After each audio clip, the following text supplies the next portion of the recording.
So the enterprise zone is something that's been in existence in Illinois since 1982, but it's at a critical point this year because in last year's legislative session, the legislature decided that they wanted to revise enterprise zone language. And so there is a brand new application out, and this area has several enterprise zones, and we're at risk of losing them. So we're actually going through a critical application period. So actually, Monica Bristow, myself, and Mike Walters from SIEA assembled a committee to work on the Riverbend Enterprise Zone to make sure that we have a very strong application going in at the end of the year in hopes that we can get this renewed. So let me tell you a little bit about what is an enterprise zone. So the enterprise zone can be no more than 15 square miles. And so if you look at the enterprise zone map for the Riverbend Enterprise Zone, it is the most gerrymandered map. It's worse than any congressional district that you can see. And it takes in property from Hartford, South Roxana, Wood River, East Alton, Godfrey, and Bethalto. And it's just all, I mean, literally there's like little lines, slivers of lines that'll take it up to Dave's property at the airport, and little slivers of lines that'll take it to Godfrey. The refinery's in the middle of it, the Olin is in the middle of it, Alton Steel is in the middle of it, Argosy is there, so your major employers are there. But the enterprise zone is one of Illinois' only economic enhancement tools, or economic tools for really attracting business. And there's several components of the enterprise zone, of the language that benefit businesses and to varying degrees. So you have two handouts. One is specifically on the Riverbend Enterprise Zone, and then the second one is more complete language that you can find at the Department of Commerce and Economic Opportunities website that explains exactly what the benefits are. But the benefits that most of our folks who are in the Riverbend Enterprise Zone get are a utility tax exemption, a sales tax exemption. Some of them get some property tax exemptions for initial investment for up to 4 years, and then there's like a material or manufacturing machinery and equipment exemption. So for instance, at the refinery, we take credit for the MM and the E exemption, but we don't get the property tax exemption. The property tax exemption in this case is only good if you get permits from your local municipality. Roxana doesn't want to play in giving us permits for the things that we build, and so I can't take credit for that. So there's a lot of state or laws or rules that are around this law in the state of Illinois. So many of our businesses, from my big size business all the way down to our car dealerships and all that, have advantages for being in the enterprise zone. So in Madison County today, there are 3 enterprise zones. There's the Riverbend Enterprise Zone. There's an enterprise zone that is near U.S. Steel in Granite City. And then there's an enterprise zone that is fairly new around the warehousing area in the bottom area of Edwardsville, so down on 111.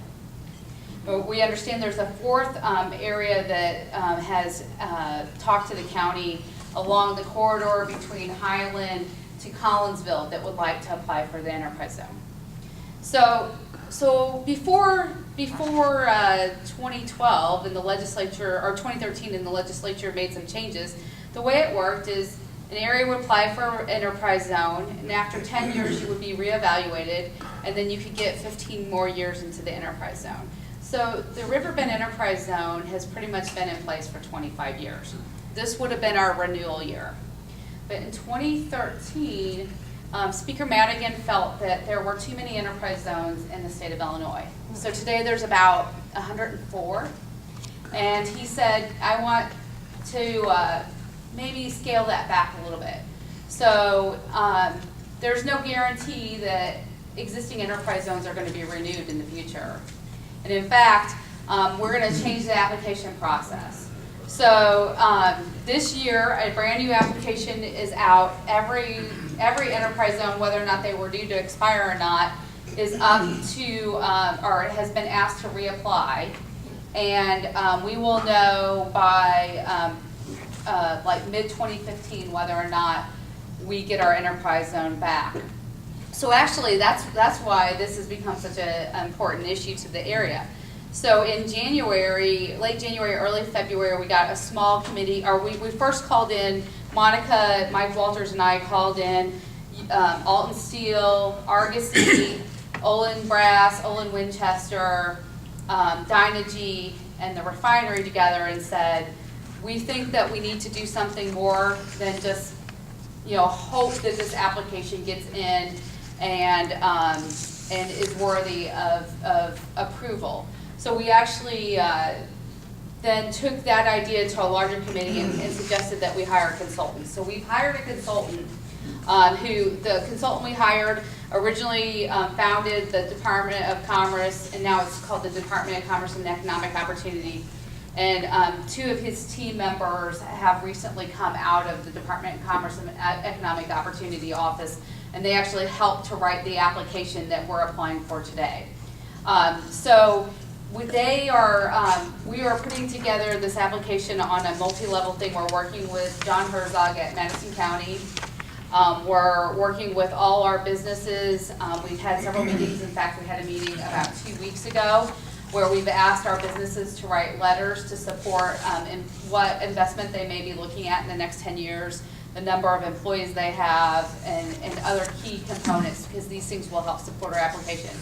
We'll have to go to every municipality that participates in the enterprise zone and get basically an ordinance from them saying that they will participate in the enterprise zone again. And of course, they've all been participating, so we don't anticipate that'll be a problem. And then we put this application in, and what the consultants have told us is that come December 31st of 2014, they expect that they'll have about 150 applications for enterprise zones throughout the state of Illinois. And we suspect that only 50 or less will be granted in the initial period of time. And so they basically told us we need to be in the top third of the application. They felt like if we were in the high top third of the applicants, that our enterprise zone would be granted to us and it would be seamless. The companies that already have benefits won't be losing any of the benefits that they have.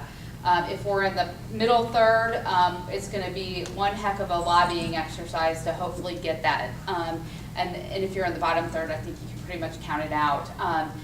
There is a panel, after we submit our application, there's a panel of 5 appointed members. 2 of them have to be from Cook County. The third one is, basically 4 of the 5 are upstaters. So we just have to make sure that our application is sound. But where Monica is key to this enterprise zone is that when she gets the people coming in and who are looking to invest in this region and site selectors, they often come to her and say, well, Monica, what do you have to offer? And this is one of the only tools that she has to offer. So if you're the companies that are relocating down in Kentucky or over in Kansas City or in Indiana, they have a lot of economic incentives going for them. Local municipalities can do TIFs, but the enterprise zone is something that all of Illinois offers, and so that's why it's so important. So, if you've heard chatter about this or would like to get involved in how to support our application, I can give you further information on that. But it is a very important tool for this region.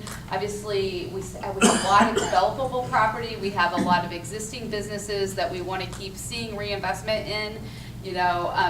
My company sees benefits for this, and we can go back to them and say, this is our savings. And there's things when our companies look at investment in the region or in our facilities, they weigh the pros and the cons. So here, Illinois has very affordable electric rates or power rates or utility rates, but on the other side, we have high comp rates. We have a pretty skilled workforce that is available, but on the other side, there's a higher cost to our labor. Although I would say from our perspective, we have a great partnership with our labor unions, and that's because they're very skilled, very safe workers, and so it's worth what we pay for them. And so anyway, so this is an important tool. It's an important discussion. And so we're engaging the business community to ensure that we here in the River Bend make sure that we have this here. Monica would have been here today, but her Rotary meets same time. And at the last minute, they confirmed that Mike Voss, who's a congressional candidate for Congress, was going to be speaking at her Rotary, and she wanted to attend that. And so anyway, so she apologizes, but I told her I'd have it. But anyway, okay, so that's my little brief. But